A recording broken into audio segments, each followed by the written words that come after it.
Hi ஒரு 10th standard maths half yearly question paper நாளைக்கு வரக்கூடிய கொஸ்டின் பேப்பர் கிடையாது, மாடல் கொஸ்டின் பேப்பர். அதை ஃபர்ஸ்ட் தெரிஞ்சுக்கணும். நிறைய பேர் அதை நினச்சி பார்த்துருக்கீங்க. இந்த மாடல் பார்த்தாலே உங்களுக்கு ஒரு ஐடியா கிடைக்கும் என்ன நடக்க போகுது நாளைக்கு, எந்தெந்த எக்ஸசைஸில் 2 மார்க் 3 மார்க் வரும், 2 மார்க் வரும், 5 மார்க் வரும். அப்போ 5 மார்க் நம்ம சொன்ன மாதிரி படித்தோம்னா 7 8 எழுத முடியுதா, 10 வரைக்கும் எழுத முடியுதா, எல்லாமே நம்ம செக் பண்ணிடலாம். 1 மார்க் புக் பேக் 14மே உங்களுக்கு புக் பேக் தான் வருது, எப்பாவது ஒன்று ட்விஸ்ட் பண்ணுறாங்க. ஸோ தயவுசெய்து 1 மார்க்கை புக் பேக் இப்போ படிச்சிருங்க, ஓகேவா? நெக்ஸ்ட் வாங்க பார்க்கலாம். ஸோ 2 மார்க்ஸ் வந்து பார்த்தீங்கன்னா உங்களுக்கு இதில் வந்து பார்த்தீங்கன்னா ஏ கிராஸ் பி கிராஸ் எல்லாருமே போட்டுருவீங்க. அண்ட் எஃப்ஓஜியில் நான் சொன்னேன் உங்ககிட்ட எஃப்ஓஜி ஃபைண்ட் எஃப்ஓஜி பாருங்க எவ்வளோ ஈஸியாக கேட்டுருங்க. ஃபைண்ட் எஃப்ஓஜினா F of G of X மட்டும் கண்டுபிடிச்சா போதும். இங்கே பாருங்கள் இந்த சம் கேட்டிருக்காங்க. ஏபி கண்டுபிடிக்கிறது நம்ம சொல்லி இந்த இம்பார்ட்டன்ட் 19th டேர்ம் கண்டிப்பாக நாளைக்கு டேர்ம் கண்டுபிடிக்கிற ஜிபிலையும் ஏபிலையும் டேர்ம் கண்டுபிடிக்கிற சம் கண்டிப்பாக ஒன்று வரும். எக்ஸ்க்ளூடட் வேல்யூ கண்டிப்பாக பாருங்கள், கீழே இருக்குது ஈக்குவல் டு 0 எக்ஸ்க்ளூடட் வேல்யூ கண்டிப்பாக வரும். A transpose find the A transpose of A inverse, அதாவது மைனஸ் ஏ சைனை சேஞ்ச் பண்ணிவிட்டு அதுக்கப்புறம் டிரான்ஸ்போஸ் பண்ணணும். மேட்ரிக்ஸ்லேயே ஒரு 2 மார்க் வரும். அதுக்கப்புறம் வந்து பார்த்தீங்கன்னா பர்பண்டிகுலர் பேரலல் அதுவும் ஈஸி தான். அதுக்கப்புறம் வந்து பார்த்தீங்கன்னா உங்களுக்கு மென்சுரேஷனில் நம்ம 8 சம் சொல்லியிருந்தோம், அதை நீங்கள் பார்த்தீங்கனாலே இது எழுதிடலாம். And R equal to L minus S range coefficient of range இந்த சம் ஸ்டாட்டில் பார்த்தீங்கன்னா ஒரு 6 சம் இருக்குது, பார்த்தீங்கன்னா எழுதிடலாம். ப்ராபபிலிட்டி பார்த்தீங்கன்னா எழுதிடலாம். அதே மாதிரி இங்கே பாருங்கள் base of the area what is the height of the cone, இது வந்து ஒரு ஓன் சம் கிடையாது, எக்ஸைஸ் சம் எக்ஸாம்பிள் சம் தான். மென்சுரேஷனை பொறுத்த வரைக்கும் நம்ம சொன்னது பார்த்தாலே 2 எழுதிடலாம். நாம சொன்ன கொஷின் கூட கடைசி நிமிஷத்தில் சொன்ன கொஷின் படித்தா கூட ஒரு 6 அந்த மாதிரிலாம் எழுதலாம். நல்லா படிக்கக்கூடிய பசங்க 10மே எழுதலாம். சரி, இப்போ 5 மார்க் பார்த்துடலாம்.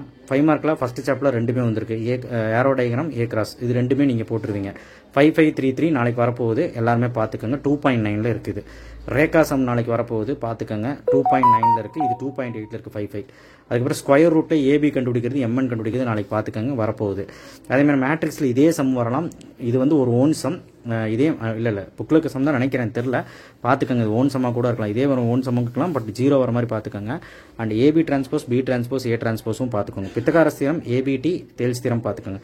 கோஆர்டினேட்டரில் -π அண்ட் அந்த கோஆர்டினேட்டர் கே கண்டுபிடிக்கிறது சாதா கோஆர்டினேட்டர் பார்த்துக்கோங்க. அதுக்கப்புறம் இதுவுமே ஈஸி தான். அதுக்கப்புறம் டாப் ஆஃப் தி ட்ரீ இந்த 6.4ல் ரொம்ப ரொம்ப இம்பார்ட்டன்ட் ஃபர்ஸ்ட் சம் டாய் சம் கேட்டிருக்காங்க, பொம்மை. ஸோ இது வந்து ரொம்ப ரொம்ப இம்பார்ட்டன்ட் இல்லையா? அடுத்து வந்து 3 ஃபேர் கான்டாஸ்ட் ப்ராபபிலிட்டியில் நான் சொன்ன சம் 8.3ல் சொன்ன சம் வந்திருக்குது. கோஎஃபிஷியன்ட் ஆஃப் வேரியேஷன் இதை அடிக்கடி கேட்பாங்க. கேப்சூல் சம் வந்திருக்கு. கேப்சூல் சம்லேயே அருள் டாய் பாருங்கள் எவ்வளோ இம்பார்ட்டன்ட். கேப்சூல் வெசல் நாதன் ஐஸ்கிரீம் சம் நல்லா பார்த்துக்கோங்க. ஸோ இது எல்லாமே ரொம்ப ரொம்ப இம்பார்ட்டன்ட். மென்சுரேஷனில் ஃப்ரஸ்டம் சம் நல்லா பார்த்துக்கோங்க. ஸோ இதெல்லாம் பார்த்துக்கோங்க. அண்டு ப்ராபபிலிட்டியில் 2 டை சம் நல்லா பார்த்துக்கோங்க, நாளைக்கு வரப்போகுது. ஸோ இதெல்லாமே உங்களுக்கு வந்து யூஸ்ஃபுல், சரியா? நான் சொல்கிறதெல்லாம் தியரம்ஸ் வரப்போகுது, ஸ்கொயர் ரூட் நாளைக்கு வரப்போகுது. ஸோ இந்த கொஷின் பேப்பர் மட்டும் வேறு மாதிரி வரப்போகுது, சரிங்களா? அண்டு இதில் ஜாமெட்ரி சொன்ன மாதிரியே நம்ம 2 tangent 4.1 பார்த்தீங்கன்னா 1 எழுதிடலாம். அண்ட் அதே மாதிரி கிராஃபில் வந்து பார்த்தீங்கன்னா இன்டைரக்ட் டைரக்ட் வேரியேஷனில் 1 2 3 மட்டும் நல்லா பார்த்துக்கிட்டு மீதி எல்லாமே எக்ஸாம்பிள் கண்ணு வச்சுக்கிட்டு டேபிள் கொடுத்ததை ஓரளவுக்கு கண்ணிலே பார்த்துக்கோங்க. எது இன்டைரக்ட் எது டைரக்ட் ஈக்குவேஷன் கண்டுபிடிச்சி போடணும், டேபிள் போடணும், பக்காவாக இருக்கணும் கிராஃபில், சரிங்களா? ஸ்கேல் கரெக்டாக போடணும். அடுத்து ஜாமெண்ட்ரிலையும் அப்படி தான், ரஃப் டயக்ராம் கரெக்டாக போடணும், கரெக்டாக வரையணும், மெஷர்மெண்ட் கரெக்டாக போடுங்க. முடிஞ்ச அளவுக்கு கிராஃப் ஜாமெண்ட்ரி நல்லா ப்ரெசென்ட் பண்ணுங்கள்.